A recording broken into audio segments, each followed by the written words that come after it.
Spooky music, spooky music, spooky music, Danny Elfman, spooky music. Oh, hello there. Spooky music to go with your movie, Danny Elfman soundtrack, yada yada yada. Some nice Batman soundtrack, yada yada yada. There's a skeleton back there. So, good evening.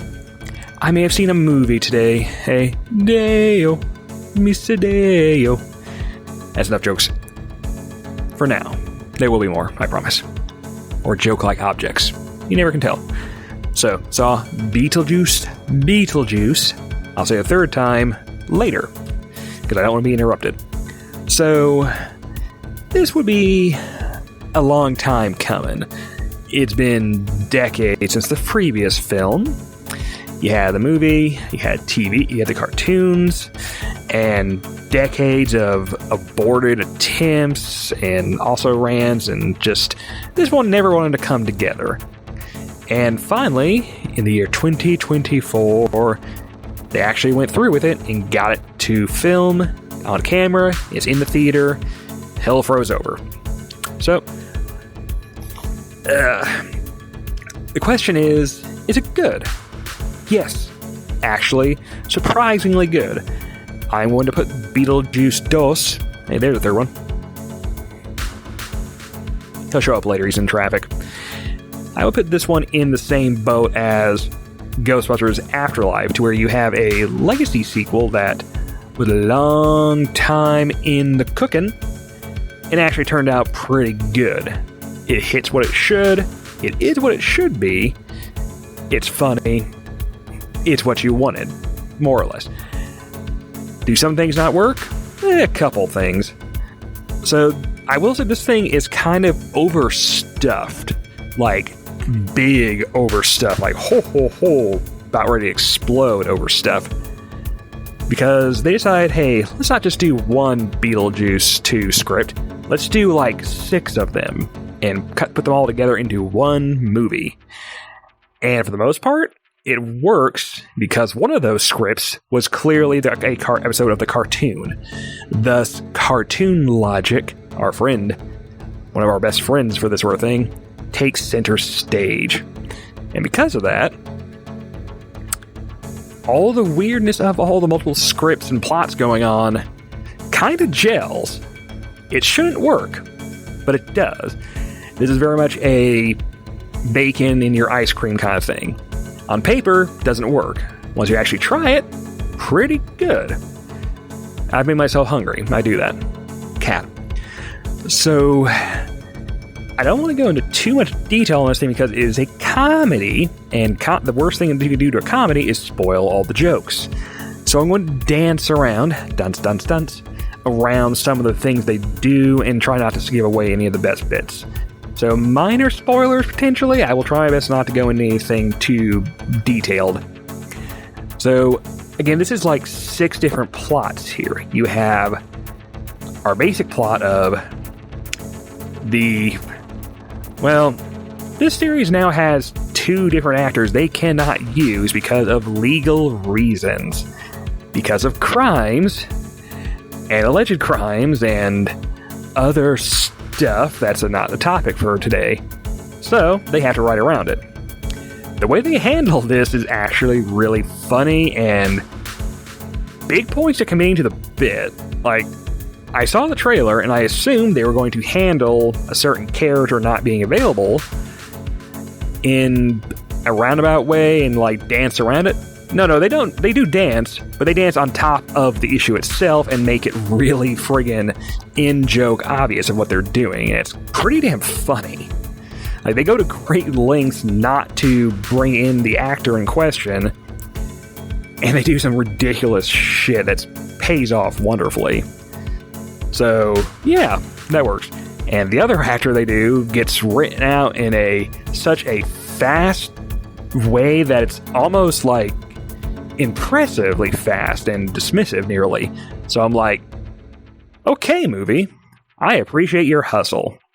I can see how this may piss people off for certain things, but it's movie making business. Reality happens. sometimes you can't use the same actors anymore. So you either recast or you write around it. And they wrote around it and decided, fuck it, make a joke out of it while we're here. So they do. And it works just fine. So you have that. So you have our main plot of, well, one of our plots of dealing with that actor not being available. So that character is no longer in the picture, to put it one way. And how Lydia, her daughter Astrid, and the wife, whose name I forget, Delia? I think it's Delia. How they are all dealing with this occurrence. Alongside that, you also have the least interesting plot of Lydia being not a great parent to her daughter who does not like her. It's kind of stock, but it's not bad. It's well acted. Winona Ryder. That's a. My head's going to spin around. Lydia does a pretty good job. It's understandable how this character would turn out after decades of dealing with trauma of, the first movie. Makes sense where things went. I actually quite enjoy how her relationship with her stepmother has changed over the years, from begrudging hatred to kind of like understanding, while not being big fans of each other, but it works. It's good. I like it. And it helps the actors are all pretty good. You have our additional plot of Lydia being taken advantage of by a shitty manager dude for her TV show. This was also kind of stock, but does get some things rolling. There's a few good bits and payoffs from it. You also have the kind of out of nowhere but entertaining bit of Astrid finally suddenly gets a boyfriend, and that plot happens, which is again pretty decent. The fact there's so many plots kind of works in this thing's favor because none of them have time to wear out their welcome. You also have Beetlejuice himself is... You're late. Beetlejuice himself has his own plot of basically not being killed by his ex-wife while also pining for someone he tried to marry when she was, 14. So, that happened. I am happy that they don't... I was afraid somebody was going to try to rehabilitate Beetlejuice as a character, because in the first movie, he's a scummy perv shitbag. That's the point. That's why he's entertaining, because he's a nasty perv, but he's funny. He's entertaining. This movie does him perfectly fine. Michael Keaton gets the role back on like a glove, and it's just like he did not lose a step whatsoever returning to this character. He's a little more crusty, but he works just fine. And I'm happy that certain things I expected they don't ruminate upon. Like, I thought from the poster that this thing was going to open with him still in the waiting room where he was left in the last movie. No, that didn't happen. So that's nice. There's some fun stuff. You have the plot with Beetlejuice's ex-killer ex-wife showing up, and again, there's so many plots here. There's not a lot to her section, but the actress is doing fine. She looks really cool with her stitched together Lady Frankenstein look and has some cool evil powers going on. You also have William Dafoe is in here, having a goddamn laugh and riot of playing essentially Dirty Harry actor cop who became an actual cop in the afterlife with his secretary. He's just having a good ass time. I'm happy to see him here. I think he hasn't had as much fun since he was on that Viking movie set where he was farting in a cave. William Dafoe likes to get weird roles. I like it. He's fun. It's always good to have a William Dafoe in your movie. Never a bad thing to have him do it.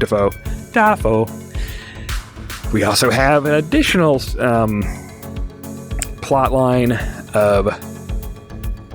Wait, did I lose track of all the plot lines? This movie is kind of overstuffed.